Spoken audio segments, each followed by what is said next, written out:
기도하겠습니다. 하나님 아버지 감사합니다. 이 오후에 시간과 장소를 구별하여 주셔서 하나님 전에서 말씀 듣게 하시며 하나님 감사합니다. 이 시간 말씀 들을 때에 우리를 결박한 사탄의 역사와 죄의 역사가 끊어지기를 원하며 말씀을 통하여서 우리가 치유받는 역사 일어나게 허락해 주시옵소서. 하나님 죄 많고 무익한 종 하나님 말씀을 대언할 때에 살아계시고 역사하시는 그 하나님의 영광만 드러날 수 있는 오늘 이 시간 될 수 있도록 하나님 간절히 붙들어 주시옵소서. 예수님 이름으로 기도드렸습니다. 아멘. 할렐루야. 예, 은혜를 사모하며 말씀의 자리에 나오신 여러분을 환영합니다. 오늘은 골로새서 1장 말씀으로 영양과 영향이라는 제목으로 여러분과 함께 은혜 나누고자 합니다. 첫 사진 한번 보겠습니다. 우리는 나면서부터 어른으로 태어나지 않았습니다. 어린 유아에서부터, 아니 우리가 뱃속의 태아에서부터 우리가 점점점 성장하고 있습니다. 그런데 이 성장함에 있어서 부모의 영향력은 지대하게 크다고 합니다. 또한 이 환경의 영향력에서 벗어날 수 없는 것이 우리 인간입니다. 미국의 이 생물학자, 그 유명한 생물학자가 이 동물 실험을 했는데요. 유전자가 같은 그 동물들을 대상으로 했다고 합니다. 유전자가 같으니까 아마 쌍둥이겠죠. 그런데 이 같은 유전자를 다른 환경에 놓았다고 합니다. 무엇을 먹을까? 다른 것을 먹이니까 희한하게도 유전자가 같은데 얼굴 생김새가 다르고 외모가 다르다고 합니다. 심지어 털 색깔까지. 그러니까 동물도 이 환경의 영향, 같은 유전자임에도 불구하고 영향을 받는다고 합니다. 그리고 이제 일란성 쌍둥이, 이제 사람을 대상으로 했다고 합니다. 사람이니까 이제 사람을 대상으로 하면 안 되니까 이제 입양을 보내진 그런 쌍둥이, 일란성 쌍둥이를 이제 역추적해서 이제 조사를 했다고 합니다. 같은 얼굴과 유전자가 동일한 두 쌍둥이가 미국에서 자란 그 자매와 또 한국에서 자란 그 자매가 성격과 심지어 기질이 다르다고 합니다. 그만큼 우리는 그 환경에 지대한 영향을 받습니다. 또한 부모의 양육 태도에 우리의 인성과 기질이 결정되고 있습니다. 오늘 우리가 함께 나눈 이 골로새서는 신생교회입니다. 갓 태어난 지 얼마 안 된 그런 개척교회입니다. 그런 골로새서의 서신을 통해서 부모된 우리와 또 교회 교육을 맡는 우리 교사와 우리 어른들이 무엇을 도전을 얻을 수 있겠습니까? 이 서신서를 통해서 과연 우리는 어떻게 다음 세대를 양육하고 교육해야 되겠습니까? 바울의 서신 중에서 이 골로새서는 이 짧은 서신입니다. 지극히 이제 골로새서는 이 기독론, 예수 그리스도는 누구신가? 라는 주제를 담고 있습니다. 그래서 예수 그리스도를 믿고 그분을 따르는 것이 무엇인지 담겨 있는 것이 이제 골로새서입니다. 그래서 오늘 이 골로새서 이 1장 말씀으로 바울이 우리에게 건면한 게 무엇인지 함께 나누고자 합니다. 첫 번째로 우리는 이 다음 세대, 이 자녀를 양육함에 있어서 좋은 영양분을 주어야 됩니다.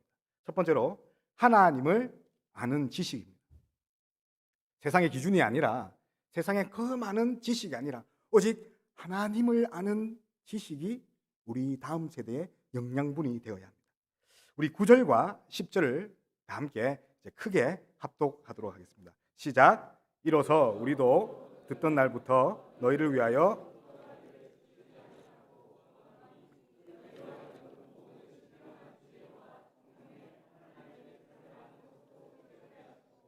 주께 합당하게 행하여 범사에 기쁘시게 하고 모든 선한 일에 열매를 맺게 하며 하나님을 아는 것에 자라게 하며. 예. 아멘. 예. 인간은 태아부터 이제 심지어 뭐 요즘에는 이 청년에 이르기까지 미숙한 부분이 많다고 합니다.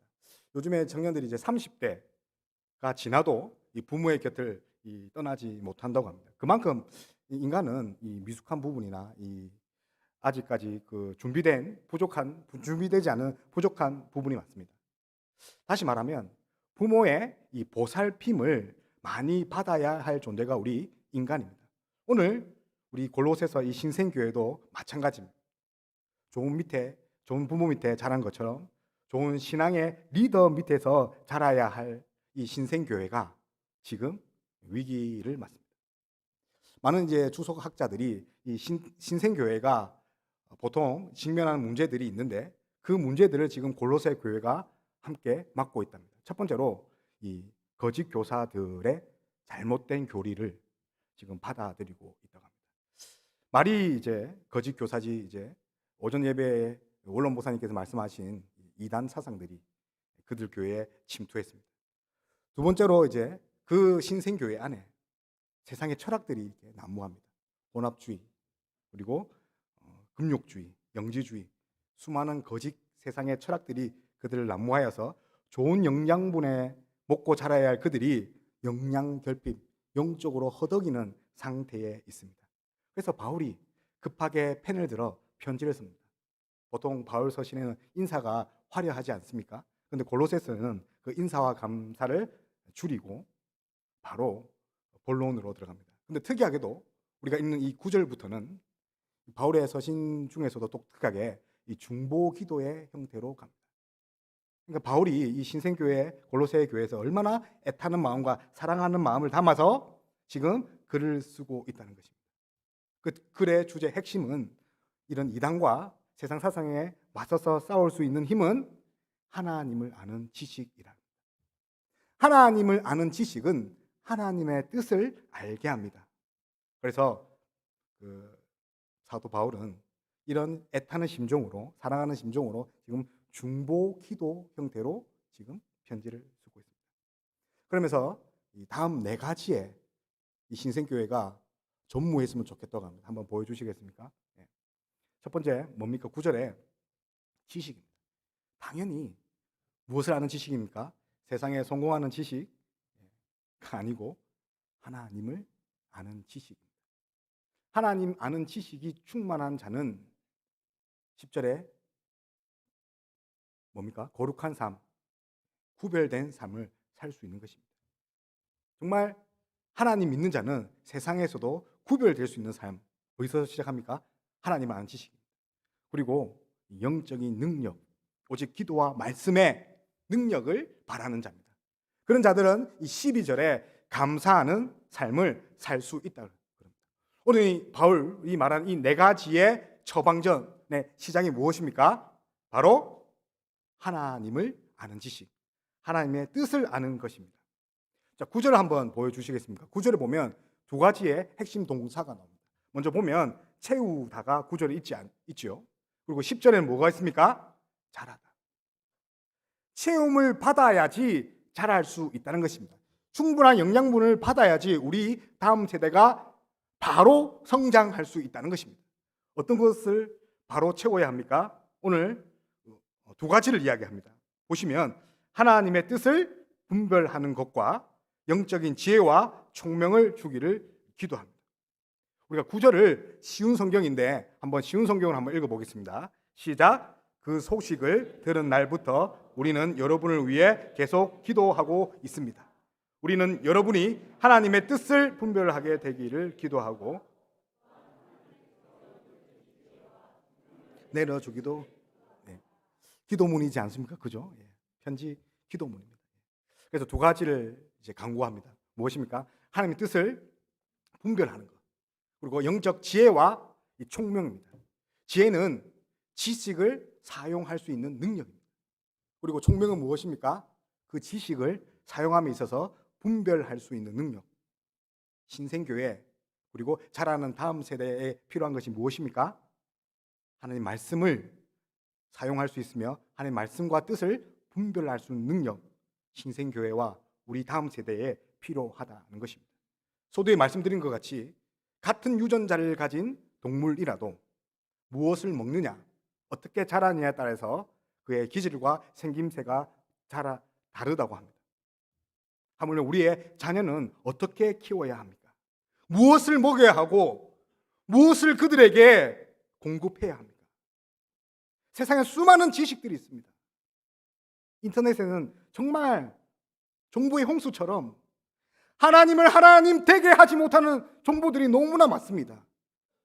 그것에 우리 아이들을 노출시킨다면 정말 영적인 영양 결핍으로 허덕여서 마치 좀비처럼 그렇게 살지 않을까 걱정이 됩니다. 그런데 오늘 그런 우리에게, 또 우리 부모에게, 그리고 다음 세대를 담당한 우리들에게 이야기하고 있습니다. 하나님의 지혜와 하나님의 뜻으로 충만하라라고 합니다. 그렇습니다. 성숙한 그리스도인은 무엇으로 채워야 합니까? 하나님의 지식. 하나님의 지식은 어디에 있습니까? 인터넷 그 녹색 창에 있습니까? 예. 아닙니다. 혹 뭐 검색창에 있지 않습니다. 어디 있습니까? 성경에 있습니다. 성경에는 하나님 말씀으로 가득할 뿐만 아니라 하나님의 영광으로 가득 채워 있습니다. 그래서 바울은 이런 하나님의 영광과 하나님의 능력, 그리고 하나님에 대한 확신이 가득하기 때문에 오늘 본문뿐만 아니라 모든 서신에서 그는 지칠 줄 모르는 기도를 한다고 합니다. 왜 그렇습니까? 하나님 말씀에 능력이 있으므로 확신이 있기 때문에 그의 기도는 멈출 수 없습니다. 우리가 기도를 멈추는 이유가 무엇입니까? 하나님을 신뢰하지 않기 때문입니다. 그러나 사도 바울은 하나님을 신뢰하기 때문에, 말씀이신 로고스이신 그 하나님의 말씀을 신뢰하기 때문에 믿고 끝까지 기도하는 그입니다. 빌립보서 1장 6절에는 이렇게 되어 있습니다. 너희 안에서 착한 일을 시작하신 이가 그리스도 예수의 날까지 이루실 줄을 우리는 확신하노라. 확신하노라. 바울이 지칠 줄 모르고 기도하는 이유가 무엇입니까? 하나님이 이루실 것을, 마치 오늘 내가 현재형으로 기도했지만 하나님께서 과거형으로 내 미래를 확신 있게 답해 주실 것을 믿기 때문에 지치지 않게 기도합니다.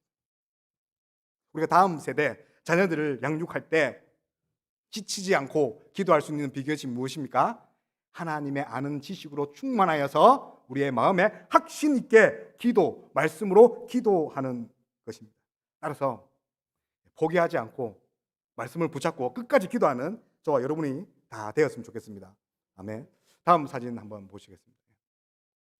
그래서 이제 하나님의 피조물 중에 이 인간이 정말 많은 유전자 개수를 가지고 있답니다. 너무 복잡해서, 특히 이제 인간의 두뇌는 가장 복잡하여서 모든 피조물 중에 이 더디게 성장한답니다. 특히 우리가 아이의 걷는 것만 봐도 그러지 않습니까? 동물 중에 나자마자 걷는 그런 동물이 있지 않습니까? 나자마자 수영을 하고 또 며칠 안 가서 날개짓을 해서 날아가는데, 인간만큼은 어머니 품속에 1년이 있어도 이제 겨우 뒤집기나 아장아장할 정도입니다. 그만큼 부모의 보살핌이 중요합니다. 그리고 후천적 학습이 무엇보다 중요한 게 인간입니다. 어렸을 때 인간이 무엇을 배우느냐, 무엇으로 교육하느냐, 무엇으로 가슴팍에 새기느냐에 따라서 그 인생이 결정됩니다. 다음 한번 보시죠. 이 벼룩입니다. 벼룩. 요즘은 벼룩은 없었지만 예전에도 제 이불에 벼룩이 많았거든요. 제가 안 씻어서 그런 것이 아니라 집 자체가 좀 벼룩이 많았습니다. 그런데 그 벼룩이 보통 3m에서 4m 이렇게 점프를 한답니다. 툭툭 찌지 않습니까? 그런데 그 벼룩을, 살아있는 벼룩을 이제 병에 가두고 3일 동안 놔두면 이 뚜껑을 싹 열어보면 이 벼룩이 도망갈까요? 안 도망갈까요? 도망가면 제가 이제 예화를 안 썼겠죠. 도망 안 갑니다. 그렇죠. 이제 벼룩이 그 천장에 뚜껑에 닿으니까 3일 동안 뛰면 닿이고 뛰면 닿이고 뛰면 닿으니까 이제 학습이 되니까 어떻게 된다고요? 뚜껑 열어도 안 뛴답니다. 근데 더 웃긴 것은 이들의 새끼들이 이제 알을 까지 않습니까? 번식을 해서 이 새끼들도 엄마가 이 벽 높이만큼 뛴 것처럼 뛴다고 합니다. 그만큼 환경이 중요한 겁니다. 그런데 그 벼룩에 3, 4m 뛸 수 있는 그런 능력을 제한한 게 무엇입니까? 뚜껑이지 않습니까? 혹시 우리 부모가, 우리 교사가, 우리 교회 어른들이 우리 청소년들을, 다음 세대들을 뛰지 못하도록 뚜껑 덮는 그런 역할을 하고 있지는 않습니까? 하나님의 지식으로 충만하여서 하나님의 능력을 사용할 수 있도록 그들을 훈련시켜야 되는데, 나에 맞게 기도하는 바람에 아이들을 뚜껑을 닫아놓고 키우지 않습니까? 하나님 그를 선지자로 키우고 다윗처럼 키우고 솔로몬처럼 키우기를 원했는데 우리가 그들의 뚜껑을 닫아서 제한하지는 않습니까? 우리는 자녀들의 걸림돌입니까? 디딤돌입니까? 자녀들은 무한합니다. 능력이. 다만 우리 부모 어른이 제한하기 때문입니다. 그래서 어쩌면 교회 다음 세대가 없는 것이 우리의 핑계가 아닐까 합니다. 인구가 점점 없어져서 교회 다음 세대가 없습니까? 세상에 너무 좋은 것이 많아서 다음 세대가 없는 겁니까? 저는 그렇게 생각하지 않습니다. 우리가 제대로 말씀을 가르치지 않고 살아계시고 역사하시고 그 광대한 그 하나님을 전하지 않았기 때문에 교회에 다음 세대가 없는 것 같습니다. 오늘 구절을 한번 다 보여주시죠. 그래서 구절을 이렇게 합니다. 하나님의 뜻을 아는 것으로 채우게 하시고, 신생교회 골로새에 필요한 게 뭡니까? 하나님의 뜻을 아는 것으로 가득 채워야 합니다. 이 수동태입니다. 영어 KJV 킹 제임스 버전에도 이렇게 be filled with the knowledge of His will, 하나님의 의로 가득 채워지는 것, 그것이 우리 신생교회뿐만 아니라 우리 아이들에게 필요한 것이라고 합니다. 그렇게 하나님의 뜻을 가득 채워지면 10절에 우리가 읽은 것처럼 거룩해집니다. 그리고 우리가 읽지 않았지만 2장에 뭡니까? 감사하는 삶을 삽니다. 그리고 읽지 않았지만 3장에는 무엇입니까? 새로운 피조물로, 그리스도 예수 안에서 새로운 피조물로 자라나는 것이 무엇입니까? 하나님을 아는 지식. 바라기는 이제 다음 달이면 가정의 달 5월인데 우리 자녀들을, 그리고 교회 우리 다음 세대들을 하나님의 지식으로 키우는 저와 여러분이 다 되기를 바랍니다. 두 번째로 이제 바울이 골로새 교회의 이 당부의 기도가, 두 번째는 이 영향입니다. 영양 섭취를 잘 했으면 이제 영향력을 끼칠 뿐만 아니라 좋은 영향을 받아야 됩니다. 두 번째로 건강한 자아상입니다. 누구에나 이 스스로에게 자신을 보는 이런 그림, 자신을 보는 이미지가 있다고 합니다. 내가 나를 어떻게 생각하느냐. 여러분은 어떻게 생각하십니까?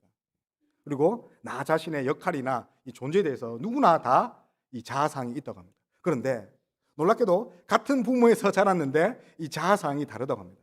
긍정적인 자아상, 그리고 부정적인 자아상. 포기와 낙심을 밥 먹듯이 하는 그런 자들은 자기 자아상이 이 부정적이라고 합니다. 부정적인 자아상을 가진 그런 이제 자녀들은 어떤 벽을 만나면 포기해야지. 사실은 뭐 도전해야지. 도전을 수없이 하지만 다른 말로 말하면 포기도 수없이 한다는 거죠. 죄책감도 심하다는 것입니다. 따라서 우리는 부정적인 자아상이 아니라 긍정적인 영향을 받아서 긍정적인 자아상을 만들어야 됩니다. 저는 이제 여러분 알다시피 이게 청소년 상담사로 오래 있었지 않았습니까?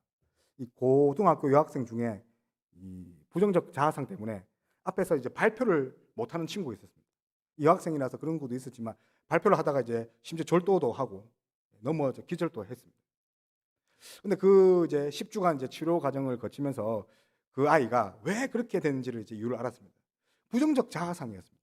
할머니가 그 아이를, 이 손녀를 키웠는데 매일같이 이렇게 나쁜 언어를 썼다며. 너는 안 돼. 너는 태어나지 말았어야 되는데. 그런 언어를 계속 듣다 보니 자기 존재가 정말 표현으로는 정말 하등하고 쓰레기 같다.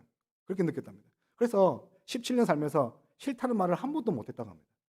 맛없어도 먹고 심지어 작은 것을 줘도 먹고, 자기는 이제 알러지가 있는 과일이 있는데 그것도 먹었다고 합니다. 싫어요라는 말을 못해서.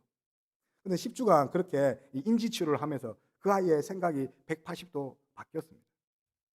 부정적 자아상을 긍정적 자아상으로 바꾸니 그 아이의 인생뿐만 아니라 그 아이의 태도가 바뀐 것입니다. 그러면 우리는 무엇으로 채워야 합니까? 우리의 형상이신 하나님의 형상으로 우리를 가득 채워야 하는 것입니다. 그래야지 우리는 건강한 자아상이 있기 때문에 절대로 포기하지 않는 거예요. 무슨 일을 만나든지 하나님 앞에서 얼굴과 얼굴을 대면하여서 하나님께 물을 수 있는 존재 무엇입니까? 하나님의 자아상, 하나님의 표상이 우리 가슴팍에 있는 자녀라는 것입니다. 그래서 골로새서 1장 11절에 무엇이라고 합니까? 한번 읽어볼게요. 1장 11절 시작. 그의 영광의 힘을 따라 모든 견딘과 오래 참음하시고. 아멘. 예. 특별히 이제 눈에 띄는 것이 있습니다. 견딤과 오래 참음. 그리고 12절을 우리가 안 읽었지만 12절에 이제 감사함입니다. 이 견딤과 오래 참음과 감사는 이제 건강한 자아를 가지고 있는 사람만 할 수 있는 것입니다. 부정적인 사람은 절대로 견디고 오래 참음을 할 수 없는 것입니다. 그런데 이런 세 가지의 원동력이 무엇입니까? 그 11절 맨 앞에 있죠. 무엇입니까? 그의 영광의 힘을 따라 능력으로. 그의 영광의 힘, 하나님의 임재입니다. 마치 솔로몬의 성전에 구름이 가득해서 하나님의 영광이 가득한 것처럼 천상에 있는 하나님의 조서가 이 땅에 내려온 것처럼 우리 삶의 능력이 무엇입니까? 하나님의 거룩한 임재인 거예요. 그 임재가 능력이 되어 어떻게 합니까? 오래 참을 뿐만 아니라 그 인생 전체가 감사하는 삶이 됩니다. 환경이 아무리 어려울지라도, 분포가 아무리 부족할지라도 하나님의 임재로 말미암아 우리는 능력 가운데 살아갈 수 있습니다. 그래서 하나님, 창조주 하나님의 능력이요, 그리고 예수 그리스도의 십자가의 사랑으로 우리를 새롭게 하는 능력인 것입니다. 그래서 이제 바울은 이제 로마서 1장 16절에 이렇게 이야기를 합니다. 내가 복음을 부끄러워하지 아니하노니 이 복음은 모든 믿는 자에게 구원을 주시는 하나님의 능력이 됩니다. 우리 능력 중에 최고의 능력이 무엇입니까? 성공하는 능력, 돈 잘 버는 능력, 말 잘하는 능력이 아니라 무엇입니까? 구원을 주시는 하나님의 능력. 그 능력만으로 충분한데 그 능력을 주셔서 어떻게 합니까? 먼저는 유대인에게 그리고 헬라인에게로다. 복음에는 하나님의 의가 나타나 믿음으로 믿음에 이르게 하나니 기록된 바 읽겠습니다. 시작. 오직 의인은 말미암아. 하나님의 임재를 경험한 자녀는, 하나님의 임재를 경험한 성도는, 하나님의 임재를 경험한 우리는 오직 믿음으로 말미암아 살 수 있습니다. 이것이 복음입니다. 복음의 능력입니다.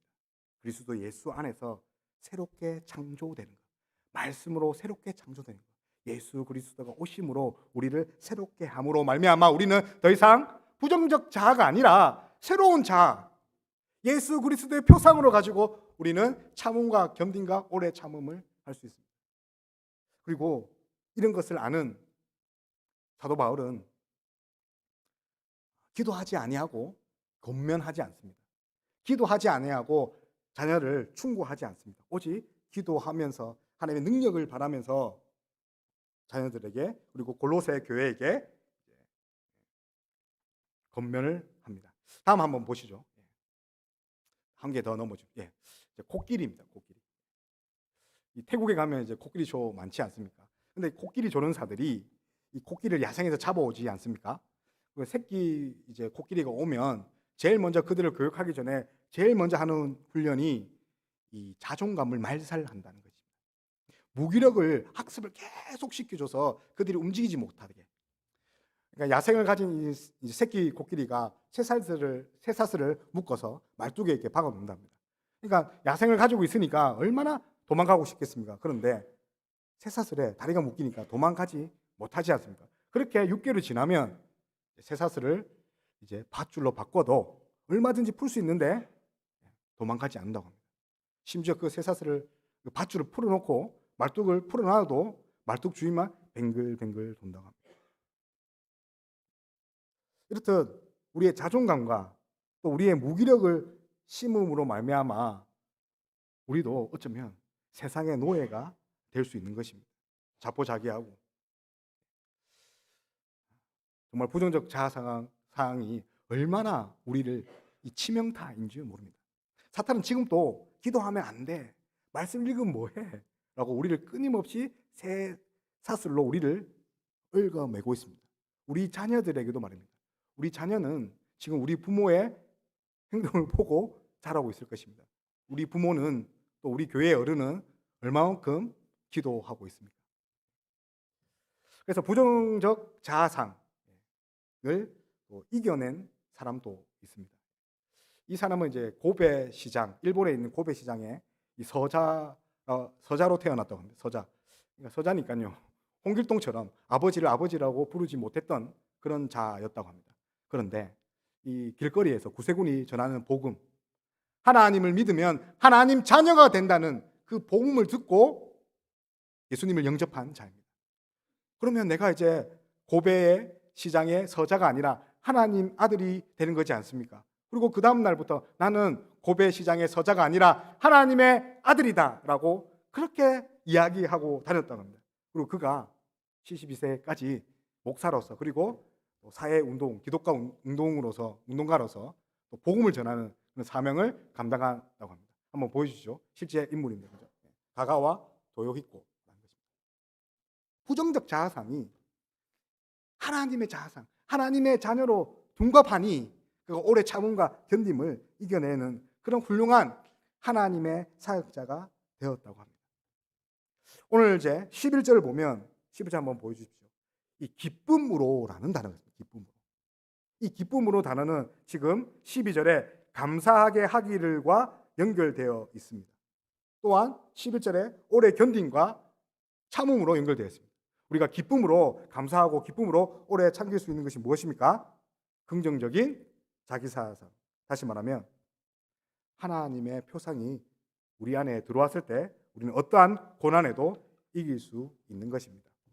이것을 믿고 정말 말씀으로 우리를 새롭게 하고 하나님의 형상으로 충만한 저와 여러분이 다 되길 바랍니다. 아멘. 마지막 한 장으로 오늘의 설교를 이제 마무리할까 합니다. 거울입니다. 우리는 하루에도 수없이 거울을 봅니다. 근데 이제 이 거울에 비친 모습이 자신이 아니죠. 그죠? 자녀 같습니다. 또 자녀도 또 그 거울에 비친 모습이 또 부모인 것 같고요.